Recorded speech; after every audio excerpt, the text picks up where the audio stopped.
Jamaat note of dissent দিয়েছে, জামাত note of dissent দিয়েছে, এটা খুব খারাপ লাগছে, কিন্তু বিএনপি যে নোট অফ ডিসেন্ট দিয়েছে এটা আমার খারাপ লাগছে না। আমাদের এলাকায় একটা কথা বলে, আমার এই জামাইটা ভালো আমার মেয়ের কথা শুনে, আমার ছেলেটা খারাপ তার বউয়ের কথা শুনে, অন্যের কথা শুনলে তখন খারাপ লাগে। দেখেন আজকে এই যে রনি ভাইরা, আমি মনে করি শেখ হাসিনা ফ্যাসিস্ট হয়েছে কেন জানেন? এই যে সুশীলরা যে তাকে তেলামি করতে গিয়ে ফ্যাসিস্ট হয়েছে। সাংবাদিক মানে কি? সাংবাদিক হচ্ছে সমাজের দর্পণ।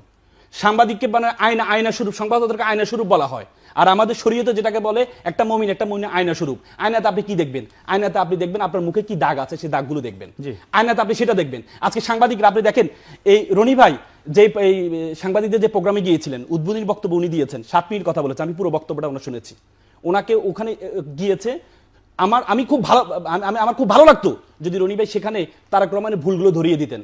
তারেক রহমানকে বলতেন যে আজকে আপনার 7,000-এর উপরে আপনি চাঁদাবাজদেরকে আপনি বহিষ্কার করেছেন, আপনি এটা নিয়ে আপনার পদক্ষেপ নেওয়া উচিত।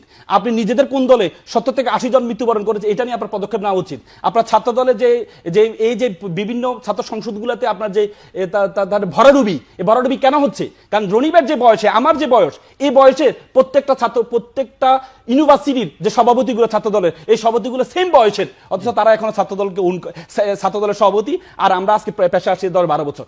আমার খুব ভালো লাগতো রনি ভাই যদি সেদিন ধরে ভুলগুলো ধরিয়ে দিতেন, কিন্তু আপনি সেখানে কি করলেন? আপনি সেটা করলেন না। আপনি 7টা মিনিট নিজের মতো করে 7টা মিনিট বক্তব্য দিলেন, সেটাকে দর্পণ বলে না, সেটাকে সংবাদপত্রের দর্পণ বলে না। এই রনি ভাই ওই দিন সংবাদপত্রের প্রোগ্রামে গিয়েছেন, তার আগের দিন তারেক রহমান সাহেবের সাথে দেখা করেছেন, উনি পরে বলছেন কেন ওই দিন কেন প্রকাশ করেন না তার আগের দিন তারেক রহমানের সাথে উনি দেখা করেছেন? তার মানে তাহলে আপনি সুশীল কেন সাজলেন?